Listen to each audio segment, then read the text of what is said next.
There's a quiet secret connecting some of the sharpest minds in history. It's not a mathematical equation or a cosmic revelation.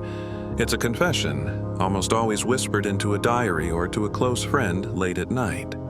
Near the end of his life, Albert Einstein, the man whose name became synonymous with genius, confided in a friend, "The exaggerated esteem in which my life work is held makes me very uneasy. I feel like an involuntary swindler." A swindler. Wrap your head around that. The guy who completely revamped our understanding of the universe felt, in his quiet moments, that he didn't deserve the applause, that he was somehow a fraud. Poet Maya Angelou, whose voice empowered millions, confessed the same fear with every masterpiece she created, with every poem, every book, the feeling that any minute now, they're gonna find me out. Neil Armstrong, after walking on the moon. Jodie Foster, after winning an Oscar. Millions of doctors, artists, engineers, parents, all sharing the same silent fear in a room full of their own trophies. Which leads to an uncomfortable question, doesn't it? If these people, who are at the top of their game, felt like imposters, what does that say about that little voice that whispers in the back of our minds? The one that pops up when we get a compliment, a promotion, or just when we look in the mirror and think, "I'm not all that, it's only a matter of time before they figure it out." What happens when the biggest obstacle to our success isn't the world out there, but the fear of being a fraud right here? Points to head/heart. This idea, this confession from giants like Einstein, like Angelou, it's not just some historical tidbit to me. It resonates. And if I'm being honest with you, it resonates big time right here.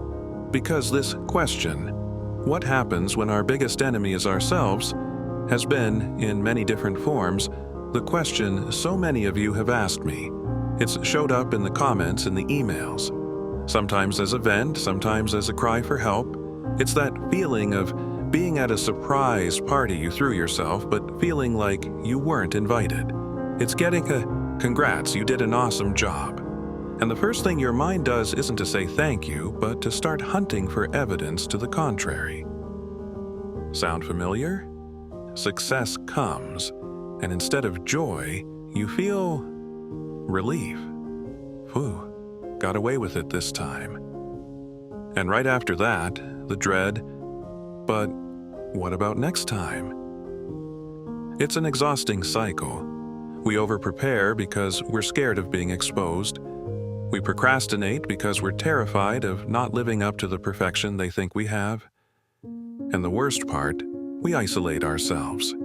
Because how can you share the joy of an accomplishment if, deep down, you believe it was just luck, a fluke, or everyone else's help, and not your own merit? So the real problem isn't a lack of skill. A lot of the time, it's the opposite. The problem is this this gap between the reality of our achievements and our perception of them.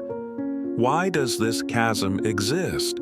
Why does our mind build this fraud narrative even when the evidence all around us says otherwise? It's not a character flaw, it's a mechanism. A mental mechanism with a name. To understand why our mind creates this narrative of fraud, we need to talk about one of the most fascinating and misunderstood phenomena in psychology. It was formally described in 1999 by two psychologists named David Dunning and Justin Kruger. And what they discovered is essentially a map of how our self-awareness works. Or, more precisely, how it glitches. This map is known as the Dunning-Kruger Effect. Now, I know what you might be thinking. Oh, that effect is about how incompetent people think they're amazing. And yeah, that's the most famous part of the study. Imagine your knowledge about something is a map. If you only know your backyard, your map is tiny. To you, that little patch of dirt is the whole world. It's easy to feel like you're on top of the world when your world is the size of a room. You don't know what you don't know. That's the confidence that comes from ignorance. But what Dunning and Kruger discovered, and what's key to our conversation, is what happens on the other side of the chart. what happens to people who are competent. As you learn, study, and gain experience, your map expands. You start to see the real size of the world. You see the mountains you haven't climbed yet, the oceans you haven't sailed, the books you haven't read, and it's right there, in that moment, that your confidence nosedives. It's not because you've become less capable. It's because you've become more aware of the vastness of knowledge. Your competence has increased, and as a side effect, your perception of your own smallness has too. It's in this valley that the imposter feeling sets up camp. It feeds on your awareness. It uses your wisdom against you. The feeling of being a fraud, therefore, is often not a sign of incompetence. It's the painful side effect of having a bigger map than most people around you. I remember the first time a video from this channel got shared by thousands of people, a number that, to me, was unimaginable. I should have felt joy, pride. But the first feeling, the one that hit me in the gut, was panic. My internal monologue kicked in immediately. It was luck. The algorithm favored you. The topic was trending. And the worst, the next video will be a flop. And then everyone will see that you don't know what you're doing, that it was all just a fluke. I spent the whole night not celebrating a success, but preparing for an inevitable failure. I couldn't respond to the positive comments because I didn't believe them. I only understood what happened much later. I wasn't having a confidence breakdown. I was at the bottom of the valley of humility.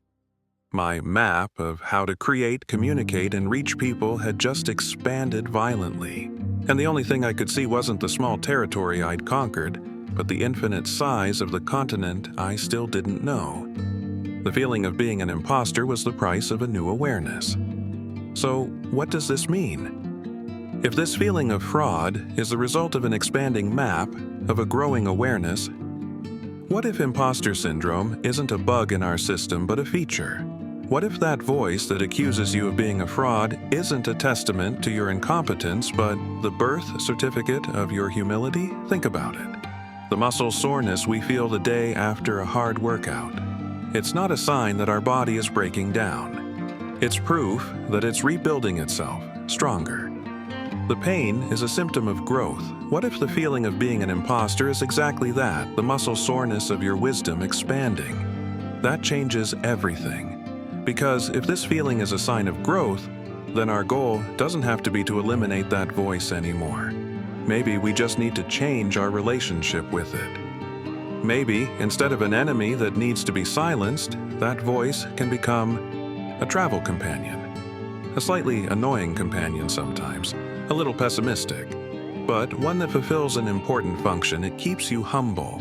It stops you from getting stuck on the peak of Mount Stupid. It reminds you that there's always more to learn, more to explore on your map. So, here's the permission slip you may never have given yourself. You don't have to feel 100% confident to start. You don't have to believe all the compliments you receive to simply say thank you and let them sink in. You don't have to wait for the fear to go away to take the next step. You have permission to feel like a fraud. And keep going anyway, because now you know what that feeling really means. It's not a verdict on your worth. It's just the echo of your courage to explore an ever-expanding map. And that's not scary. That's the biggest proof that you're on the right track. This reinterpretation, this change of perspective, is an ongoing exercise. It's a conversation we need to have with ourselves every day. And if you feel like you want to deepen that conversation, I'd like to leave a recommendation, a bridge to a world of exploration. If our conversation today was the doorway, the book Daring Greatly by Brené Brown is the path that opens up right after it. Brené is a researcher who has spent decades studying vulnerability, shame, and courage. And what she teaches us, brilliantly, is that embracing our imperfection isn't an act of weakness, but the only path to a full and connected life.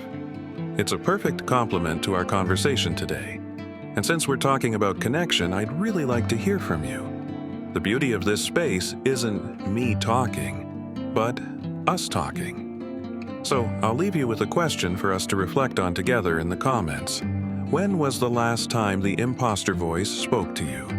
And what would you like to say to it today after our conversation? Reading your stories and seeing how you support each other is the most rewarding part of this work.